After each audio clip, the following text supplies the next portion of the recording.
میں نے کہا کہ بہت سارے افراد دور کھڑے ہو کر ہاتھ باندھ کر ماتم دیکھنے والے بھی پیدا ہونے لگے، خود ہمارے اپنے افراد بھی۔ اور آج کل بہت سے انٹیلیکچوئلز کہہ بھی رہے ہیں بھئی ہاتھ سے ماتم بھی جو ہے وہ خود اذیت ہی ہے، ہاتھ سے ماتم کرنا۔ دیکھیے اور قرآن نے منع کیا ہے کہ اب اذیت جو ہے اپنے آپ کو ہلاکت میں نہ ڈالو۔ خیر اس پہ ایک الگ ہے کہ اس کے معنی مراد کیا ہے کہ ہلاکت میں نہ ڈالو، اس پہ آج مجھے بات کرنی تھی لیکن موقع ٹائم نہیں بچا۔ علماء فرماتے ہیں کہ ایذائے نفس میں اور ایذائے غیر میں فرق ہے۔ کسی اور شخص کو تو ہم معمولی سی اذیت بھی نہیں دے سکتے، مثلا ہم ماتم اس کے منہ پہ جا کے تو نہیں کر رہے ہیں جس کو اذیت ہو رہی، ہم اپنے آپ کو تو معمولی اپنی جسم کو اذیت پہنچانا معمولی یہ جائز۔ ہاں اگر ایسی اذیت ہو،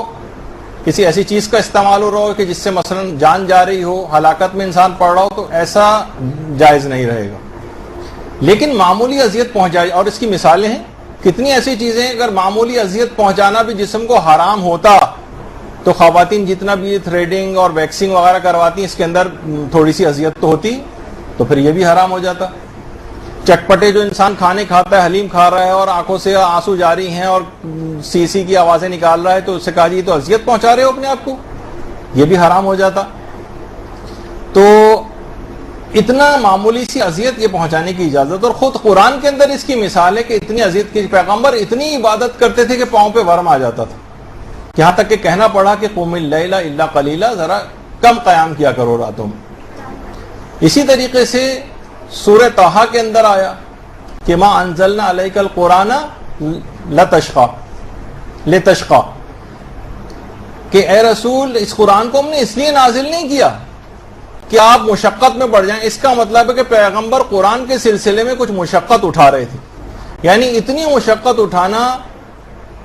اگر یہ ذرا سی بھی مشقت اور تکلیف اور اذیت پہنچانا اپنے جسم کو جائز نہ ہوتا تو پیغمبر اتنی دیر عبادت نہ کرتے کہ جس سے ورم پاؤں پر آ جاتا یا اپنے آپ کو مشقت میں ڈالتے۔ اور علماء نے اس کی مثال بھی رکھی ہے کہ جس وقت سیدانیاں خیموں سے باہر آئی تھیں جلتے، تو منہ پر تماچے مارتی ہوئی چہرے کے اوپر باہر نکلی تھی، علی الوجوہ لاتمات، اپنے چہرے کے اوپر تماچے مارتی ہوئی آئی تھی۔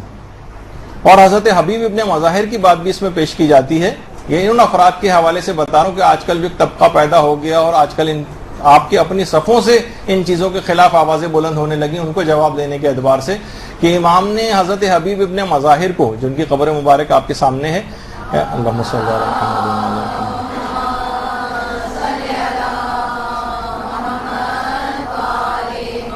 کوئی فقہ کی خلاف ورزی حبیب نہیں کر سکتے تھے، کیونکہ امام نے انہیں مرد فقیہ کہہ کر خط لکھا تھا۔ اور جس وقت حضرت زینب کا سلام ان کے لیے آیا تو روایت کا باقاعدہ جملہ یہ ہے، اللہم صلی علی محمد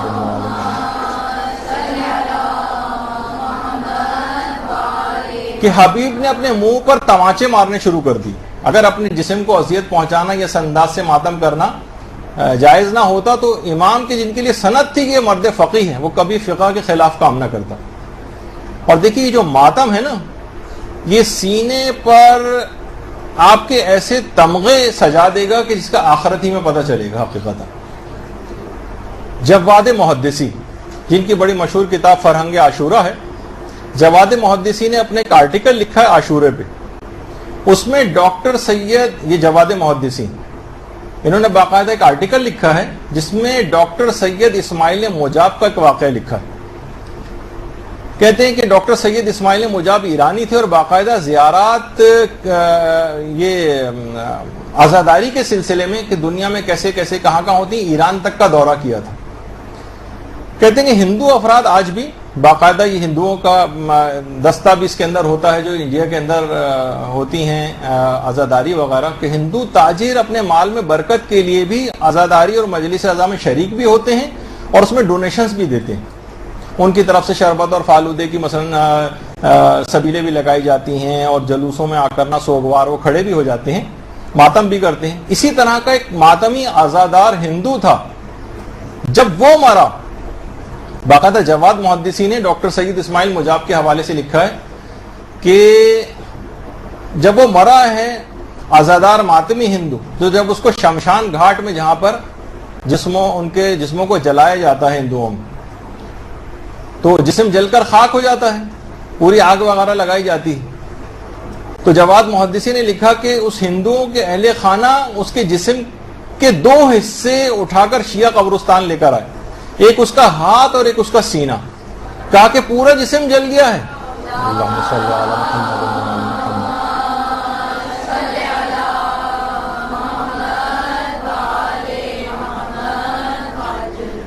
پورا جسم جل گیا ہے، یہ ہاتھ اور یہ سینہ جس سے ماتم کیا کرتا تھا یہ نہیں جلے، اور اس جسم کے ان حصوں کا تعلق مولا حسین سے ہے، ان کو اپنے قبرستان میں دفن کرو۔ باقاعدہ اٹھا کر لائے ڈاکٹر سید اسماعیل مجاب نے۔ تو علماء نے اس واقعے کو بھی لکھا ہے، جواد محدثی نے بھی لکھا ہے، اور علماء فرماتے ہیں کہ سوچی کہ ہندو غیر مسلم اس کا جسم ماتم کرنے کی وجہ سے محفوظ ہو گیا اور آگ نے اثر نہیں کیا، تو کیسے ممکن ہے کہ مولا حسین کے ماننے والے، ان کے احکامات پر چلنے والے، ان کی اطاعت کرنے والے دوزخ کی آگ ان پر کبھی اثر کر سکے؟ درود بھیجیے محمد علیہ۔